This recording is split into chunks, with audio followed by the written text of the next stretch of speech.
जनप्रतिनिधि सम्मान सह मिलन समारोह का जमशेदपुर प्रखंड मुख्यालय में आयोजन किया गया, जिसमें जिला परिषद चेयरमैन पारी मुर्मू समेत पंचायत समिति सदस्य और मुखिया को बुक्के और शॉल उड़ाकर सम्मानित किया गया। यह सम्मान समारोह कार्यक्रम प्रमुख पानी सोरेन के नेतृत्व में किया गया, जिसमें बीडीओ, सीओ और जमशेदपुर प्रखंड के मुखिया, पंचायत समिति सदस्य, जिला परिषद सदस्य पहुंचे। सभी लोगों को सम्मानित किया गया।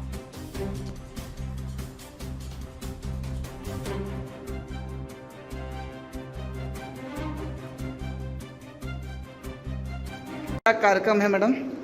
आज का इस कार्यक्रम है कि आज जनप्रतिनिधियों का सम्मान समारोह का कार्यक्रम आज 1 वर्ष पूर्ण होने के उपलक्ष्य में सभी जिला परिषद चेयरमैन